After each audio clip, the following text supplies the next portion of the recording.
going on, buddies? Friday. Let's do this. Welcome to Overpromised with Covino and Rich, our bonus show. Bonus show, because now we do it on Fridays. And if you miss Wednesdays, go check that out, all right? On Fox Sports Radio's YouTube page. If you're listening, thank you for being here. Brought to you by DraftKings Sportsbook. Again, I'm Covino. That is Rich. I have 2 teaser bets. Oh!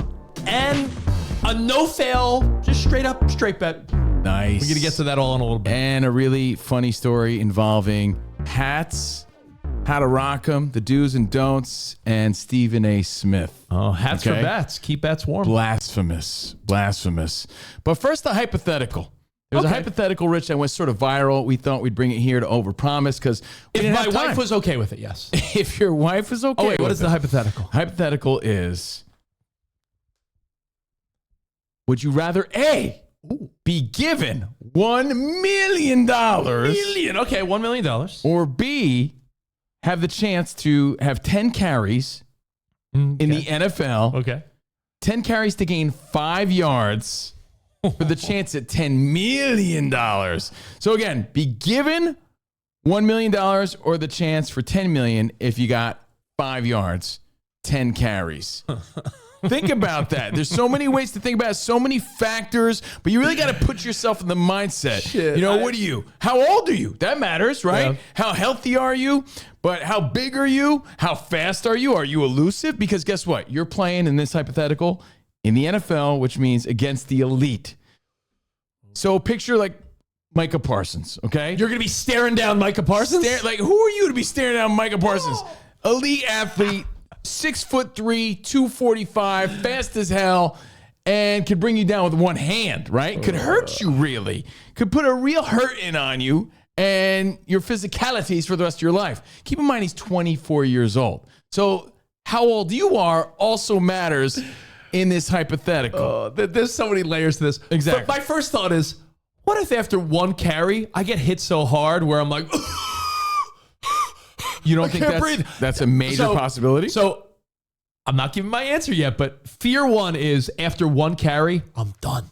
Like I get hit and it's like I lost my breath, knocked the wind out of me. Or I was talking to someone the other day about, you see these guys nowadays, they go to punch the ball out and they miss all the time. Yeah, you know what they're hitting? Punched. People are getting punched in the wrist, in the hand, in the chest, ribs, because they're getting punched at by professional football players. Are you willing to take that chance for $10 million? Okay. Maybe you are. All right, so fear one. Are you a gambling man? Fear one is I'd be freaking done after one carry. And I don't want to be that. I don't want to be that asshole that says, well, if you give me 3 wishes, I'll wish for more wishes. I'm not changing your question. Who says that? 5-year-old? I don't know, but my thought is I'm guessing negative yards count, right? Yes. Well, again, the hypotheticals, you have 10 carries in the NFL. You have to gain 5 yards for $10 million. My point is another fear on carry one. My suggestion, like, hey, I'm going to jet sweep right. What if I lose 6 yards? Now I have to gain 11 yards on the next 4. This is... You're just solidifying my original answer to begin with. You could think about it all you want. You can debate. Hit us up at Covino and Rich, #Overpromised. The answer is A. I believe in myself. I believe in my career. I believe you should believe in yourself. If someone was willing to just give me the $1 million, I'll take the $1 million and invest it. Because guess what? I got my own living going on. I'm not going to risk that for $10 million and then risk injury and humiliation if I don't get those 5 yards in the NFL. Now, we already established... 10 carries, 5 yards? 10 carries, 5 yards. I'm doing it. Well, it also depends. I'm going to give you one more before you decide. You're doing it. I'm doing it. I'm taking the quick, easy million option A. Doesn't it also matter who your offensive line is here? Like, what if you got the Jets' offensive line? You're going to still take this offer? That's offensive. That is offensive. So, again, a factor. Can you... All right, hold on. 5 yards. What if every play, all 10 carries... You get 10 carries, right? I don't think you'd get 5 yards on a decent college team, let alone the NFL. 10 carries, you need 5 yards. What if we did 10 brotherly shoves, 10 tush pushes, and each time I just was like, ugh, and I inched out a half a yard. You need to average half a yard, 10 carries. You know, you read my mind on that because I'm like, well, that also plays a factor, right? It's the year of the tush push. What type of play are you running here? Oh, I thought you wrote it was the year of Tushies. That too. I mean, that was last year. I know he's an ass man, And but the year geez, before, and the year before that. But look, type of play also matters. Are you going to be doing the tush push here? There are times where I saw, I mean, you see it all the time, but you see it a lot with Miami, San Francisco, a lot of motion offenses. Are you going for a fake? Sometimes a jet sweep or one of these just like hand it off to the wide receiver. It seems like an automatic you cut the corner and get a few yards. I mean, Yeah, I don't have Debo Samuel speed. I was going to say, you know the explosive speed you have to do something like that? know. We're really undermining. We here on the Covino and Rich show already established the easiest thing to do in professional sports would probably, well, it depends if Wembanyama's in your face, but it would be to score in the NBA because you could just throw one up and maybe hit some like guy, a three-point shot. Some guys not playing tight defense at the line. You could heave up a three and get lucky. We already established that. Hitting a Major League Baseball, man, unless you're really, peppering out there and like The hardest thing lucky. we decided was returning a serve in tennis. Right. And I would say you trying to get past a team of Micah Parsons is probably right up there with that. So I'm taking option A. I don't think there's any debate here. I think Rich is out of his mind. If you're he running, can cut the corner, if you're running get 5 against, yards in the NFL. If you're running against the 49ers, you're going the Nick Bosa edge or you're going the Chase Young edge. Exactly. Yeah, great point. But who's defending you? Who's your offensive line? How old are you? These are all factors. What plays are you running? Dude, how are you getting these 5 yards? If 5 yards, if it was that easy, you'd be in the NFL. As a Niners fan, I hate to say this, but give me the Eagles offensive line. Let me push my way to the 10 million. I feel like, listen, Jalen Hurts could squat 600 pounds. I'm not saying anyone could get in there, but you give Jason Kelce a little tap on the ass, like, all right, push, go. I'm glad you brought up Jason Kelce because he's the guy that seems to be under the pylon every time, right? Yeah. What if you're under that pylon just by chance? I would get claustrophobic. I was gonna say, do you know how scary that is? He's speaking like a guy that's never really been hit. Have I ever been hit by an NFL player? Absolutely not. But I've been hit by NFL caliber players. So again, Simple spot. I do that every time. yeah, exactly. I think, Rich, I'm glad you're taking this side too, because I feel like most people speak with that confidence. I have to have stupid confidence on behalf of all the idiots out there. I'll be your leader. No, you're right, because most people probably feel like Rich, because you're like, yeah, hell yeah, I'll take that chance. I could do that. I'm just bringing more of a realistic element to the debate, to the hypothetical here, and I'm thinking you're really underestimating how next level and elite these guys are. You would not even be able to budge them. Here's what it's actually going to look like when you're. Oh, here's Rich. Exactly. Oh, yeah, that's realistic. Don't worry, Rich. You got 9 more chances. You got 9 more chances. 9 more chances. Don't worry about it. You're all good. That was at least a yard right there. Based on the tush push and the success of it, they actually just compiled a list of worst performances by elite running backs. I won't go through it, but there's a lot of them where you're talking about guys you know and respect have left games with negative yardage. You've seen those games too, where for sure the elite running back 10 carries, 19 yards, and you're like, what's going on here? So for all you overly confident people like Rich, I think I'm right here. Take option A and save yourself from a concussion or a broken bone, and take your money, take your $1 million in this hypothetical. Let me just say this: if there was a wager up on DraftKings Sportsbook, don't bet on me. No, do not take the prop bet that Rich gets the yardage. I'd love to see it. Yeah, can somebody at Fox Sports make that happen? So let's get into it. This week's NFL picks, courtesy of our good friends at DraftKings Sportsbook. Don't forget code Overpromised. I got 2 teasers and I got 1 straight bet. I think they're all solid this week. I feel really good about one of them. And then again, usually that means nightmares, and the ones I worry about are good. But let's start with a 2-team 6-point teaser. We're going to start in Cincinnati, where, we're talking about the team that looks like they're hotter than anyone in the NFL right now. They just came off of back-to-back wins against the Niners and the Bills. Who looks better than the Cincinnati Bengals right now? They're putting it all together. Remember, they didn't have much of a preseason with Burrow, so it took a minute, but now they're playing the way we thought they would. They're at home against the Texans. Now, C.J. Stroud, that guy's a bad man. He's looking so great. Breaking rookie records. He's clearly the rookie that's emerging as the guy, right? C.J. Stroud. The Texans are 4-4. you got to feel good for them and what's going on with their whole coaching staff. Former 49ers defensive coordinator DeMeco Ryan. I like what they're doing, but I think they get held up this week in Cincinnati. Houston Texans are a surprise team, but guess what? Bengals are 6.5-point favorites at home. Take that from 6.5 to 0.5 point. So the Bengals just need to beat the Houston Texans. Okay. Now, a couple weeks ago, that would have seemed like a no-brainer. Exactly. But Houston's looking good, but Bengals minus 0.5 point. They just need to win the game. Now, the team that just lost and looks cold at times, Buffalo is at home.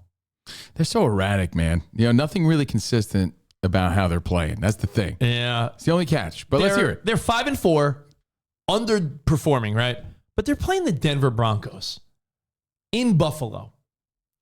I just can't see them dropping to 5-5 and Denver winning. Is it the Broncos who beat the Chiefs? Yeah, it is true. But that was that Mahomes wasn't feeling well. I don't know. I feel like you look at a team like Denver going in my defense, I had the sniffles. Little sniffies? Had a little sniffies. But I like the Bills. They're 7.5-point favorites at home against the Broncos.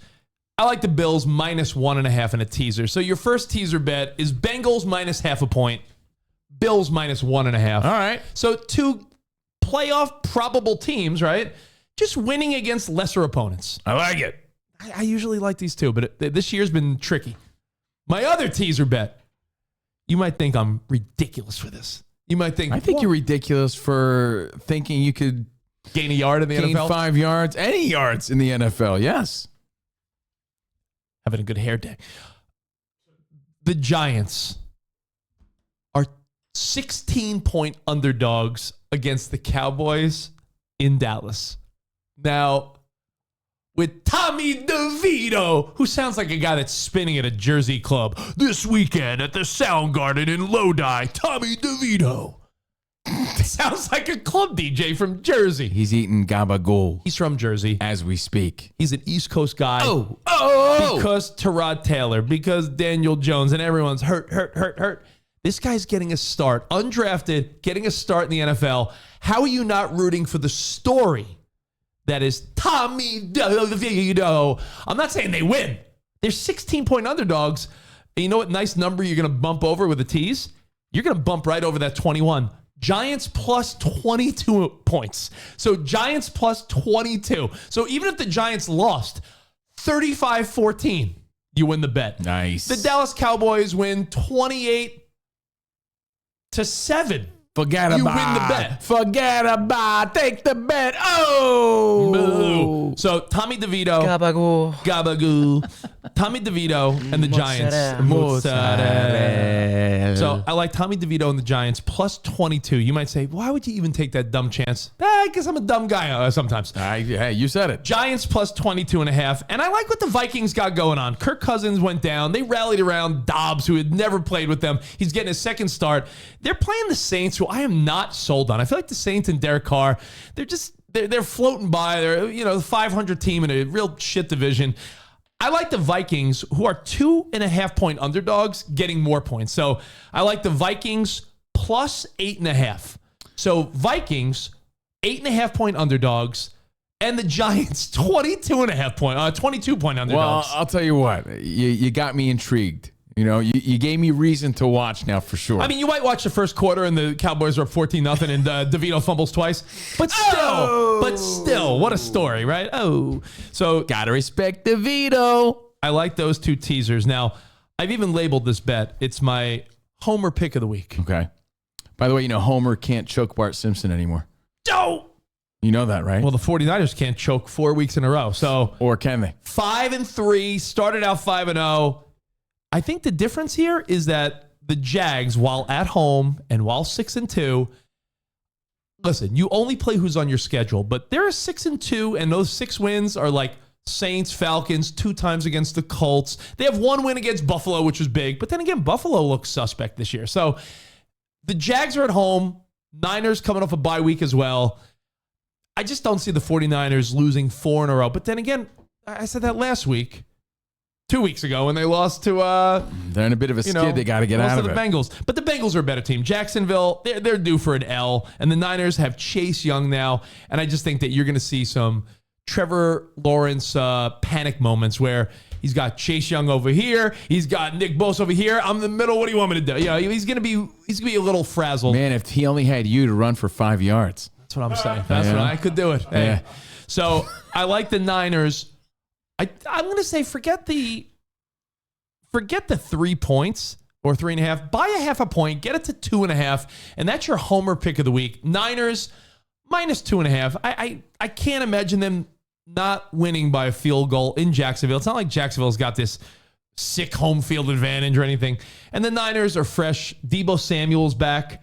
I just feel like this is a rebound week for the Niners. So we got 2 teaser bets, and we got your two teaser bets and your 1 homer straight bet of the week. So there you go. That's what you got to line up this week. Courtesy of DraftKings Sportsbook. Who are the pretenders? Who are the contenders? Well, we're going to find out. We're more than halfway into the NFL season, but DraftKings Sportsbook pumping out unbeatable offers every single game. New customers could bet just $5 on anything and get $200 instantly in bonus bets. And DraftKings isn't stopping there. All customers can take advantage of a sweet new offer every game day.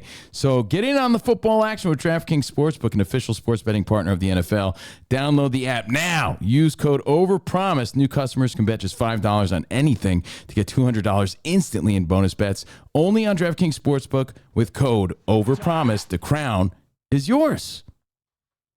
Gambling problem? Call 1-800-GAMBLER or visit 1-800-GAMBLER.net. In New York, call 877-8-HOPE-NY or text HOPE-NY 467-369. In Connecticut, help is available for problem gambling. Call 888-789-7777 or visit ccpg.org. Please play responsibly. On behalf of Boot Hill Casino and Resort in Kansas, licensee partner Golden Nugget, Lake Charles, and Louisiana. 21 plus age varies by jurisdiction. Void in Ontario. See sportsbook.draftkings.com/football terms for eligibility terms and responsible gaming resources. Bonus bets expire 7 days after issuance. Eligibility and deposit restrictions apply. All right, welcome back to Overpromised. Covino and Rich, brought to you by DraftKings Sportsbook. So pumped for this weekend. Very excited. I'm getting nervous. To chill out. About what? I'm nervous about the Niners. Oh, yeah. I am. I mean, listen, when your team started out so hot and they've lost a couple in a row, you keep thinking like, this week the bleeding stops. It's got to stop this week. Well, I want to remind you, if you missed our Wednesday Overpromised, check that out. Again, wherever you stream your podcast, search Overpromised. And Fox Sports Radio's YouTube page. Watch what we're doing. We appreciate it. And again, Monday through Friday on Fox Sports Radio, 2 p.m. on the West. Oh. That's 3, 4. That's 5 p.m. on the East. How do you like that? Hey, Tommy DeVito. I'm Covino. That is Rich. And got to talk about hats and Stephen A. Stephen A. is in the news this week. Well, the picture went viral. You're a guy that has strong hat game. My hat game is not strong. I wear a pilgrim hat. Yeah. You know why? Because he's a settler. He's a settler. That's why. I'm not a big hat guy. In fact, why would you? Which, by the way, is a weird. Don't hair, own that. I'm not a hat guy. What grown dude doesn't wear a hat? You play softball and you don't wear a hat. They call me Dickie with the good hair. I don't call you that. I mean, don't wear a hat. One size fits most. I got a big hat. Doesn't fit Rich and Bruce Bochy. Hats. There's an art to bending the brim, right? I mean, but certain hats shouldn't be bent. I think that's the thing. I mean, it's a question in itself nowadays, depending on your style and how old you are. Do I bend the brim or not? It's a tricky question, right? Because you never want to look like the old guy, but you also don't want to look like the old guy trying to rock a young guy look. I'm glad you said tricky. That. So I go with the hat nowadays, right? Yeah. It just depends on the hat. Sometimes you bend it, sometimes you don't. Growing up in the 90s playing baseball, I curved that brim, pulled it down, looking like Andy Pettit on the mound, you know? You got to put some oomph into that, round it out a little bit. And then we all hit that Fernando Rodney stage where we tilted it a little bit, didn't bend the brim. I never left the stickers on. I think that's a no-no, no matter what, no matter who you are. Yeah, get out of here with that. But some there was a phase where you left it flat. Now you're seeing that the curved brim is sort of back. So it's like, well, what do I do? Again, I think it depends on the hat. Some hats are meant to be bent. Some are meant to be flat. Recently, Rich, when you and I filled in for the herd, stars attract other stars. Stars. When we filled in for the herd, I wore a hat and I posted the picture. I was very proud. And people weren't like, hey, man, great job filling in for. Everyone was like, what are you wearing? A cyclist hat? What is that stupid hat you're wearing? You know, it does sort of look like like a Billy Madison Cycle Boy hat. You know when they turn the brim off? Of course they do. But that's not it. That was just a flat-brimmed hat that really wasn't, in my opinion, meant to be bent. You know what I mean? Well, you're wearing it too high in your head then. Maybe I just, for the picture, I guess. I don't know. But in my opinion, that hat wasn't meant to be bent. And then there's other hats. Is that your Tour de France hat that you wear? Yeah, that's my Tour de France. Yeah. There's other hats. You put a lot of love into it. You curve it. You make it look just. All right, if you were a right. Major League Baseball player today, Some people put it in a glass just to get that curve. They tie it up. I have the soft hands where I have years of experience, Rich, of just curving it. Some people roll it. You know what I mean? This hat, I can't say necessarily was made to be curved. It's just a spare hat that I use for decoration here in the studio. Barely fits me. But again, it's a low profile sort of hat. Curved the brim. But there's an art. The thing is, there's an art Garfunkel involved. There is. Now, but the question is, you're a guy that wears hats. Yeah. If you, Steve Covino, wear all kinds of hats. That's a nice Vato Loco hat. This is my Vato Loco forever. If you Miklo were and Paco hat. If you were still in the bigs and you were that guy, the 40-year-old guy still playing in the bigs, what would you be doing? Would you be branding your brim or would you be rocking a straight brim? It's funny because those fitted hats, I think, are the toughest to bend. The brim's a little cardboardy. But you know what I mean? Like sometimes you bend a little bit. Fitted hats like that, those new era fitted. Just don't do this. Just don't But do a that. lot of those new, they're hard to bend. They don't stay as well. And then there's other ones that stay well. So my point is there's an art involved. You just got to have that feel for it, man. And I don't think our guy, Stephen A. Smith, Got the memo? got the memo because he was at an Eagles game with, it's Molly Querum. It's Molly from First Take. She looks good, man. Not that it doesn't look like her. I didn't realize it was her. I was like, damn. And people weren't even noticing her. They were noticing they're calling it his baggy hat. What is that? They're like, why is his hat so baggy? Why is his hat shaped like an octagon? Why is his brim like that? That's the weakest hat I've ever seen. Dude, I swear. And I guess when you put yourself out there the way Stephen A. does, you throw a bad pitch, everybody jumps on you. You wear a baggy hat, everybody notices, right? So, dude, you got to see the comments. Complex wrote an article about this because the comments were just ruthless and next level. No one's letting him live this hat down. Now, we see Stephen A. with hats. He wears a Cowboys hat every once in a while smoking a cigar. I love people saying, you all focus on the brim, but that hat is baggy AF. Baggy hat You is a can no-no. stuff a peanut butter and jelly sandwich behind his ear like a cigarette? This is hilarious. One of the funny-ass comments I read was, Jumpman on that hat. It's a Jordan Jumpman hat, right? With a terribly bent brim. He goes, the Jumpman in that hat definitely was playing for the Wizards. Other people are like, yo, he needs to fire his stylist. Like, who let him out like that? Like, that's not a good look. He's Stephen A. He's going to get a lot of backlash with that look. I like this one. I have never in my life seen a trapezoid brim. Dude, that's what's funny about it. It's like, it's jagged. It's not rounded. It's not smooth. There's nothing great about this. And it goes to show you, like, maybe he doesn't have that game, that dog in him that we assume Stephen A. I love got. this one. How the hell does his brim, how is it shaped like the infield? It's got like multiple bends. All right. I saw one on Facebook. It said TJ Maxx didn't have his size. Because that looks like one of those, the people are saying, that's a Jordan hat from the 90s. Like, that's a weak-ass old hat that he busted out. So I say no matter who you are, you got to wear it right. And that's a preference thing as well, right? Like, if it's not your style to wear it flat, then don't wear it flat. I get it. You do you. But if you're going to bend the brim, like, do it the right way. Not that way. That was just horrible because now he's getting such criticism here. I should rock this around town. And if you're just listening, I got my pilgrim hat on. Rich has got it. Well, he's all ready for Thanksgiving, guys. But, if you want a good laugh and you want to laugh at Stephen A.'s expense, again, because he's a guy that can take a joke and he's a guy that dishes it. Yeah. Right? He could take it. You got to read the comments here. They're endless. They're hilarious. And I got one more no-no. And I see it all the time. I'm like, No. are you serious about that? A lot of time when people wear oversized hats, because that's another look. Do you tuck your ears in? That's what I was gonna say. If you're tucking your ears in, to me, you lost me. Like, I'm like, get out of here, tucking your ears in. How small is the top of your head? He's got an ear tuck. He got one ear tucked, one not. No, but like, are my ears extraordinarily low, or like are other people's ears extraordinarily high? How do you tuck your ears in a hat? It's getting chilly out. I don't get that. Tuck your ears in. Tuck your ears in a hat. That's a dumb look. So for me, I got two personal no-nos moving forward. Okay, you're an adult. Chances are, if you're watching, you're an adult. Don't leave the stickers on your hat. No one cares if you just bought it. That's a weak look. Take the stickers off. Come on. And don't tuck your ears in. All right. And if you're going to bend it, which is fine, do it with some finesse, or have a pro like me handle it for you. Don't let Stephen A do it for you. There you go. Thank you. Hats. You could rock it. You could rock it either way. Just don't rock it that way. That's a whack-ass hat, and I'm wearing this. All right, we'll see you guys on Monday, Fox Sports Radio. Have a great weekend. Enjoy. Vatos Locos forever. Your college football, your NFL football. Again, DraftKings Sportsbook, thank you. We'll see you next time. Arrivederci, baby. See you in the Overpromised land. Goodbye. Later.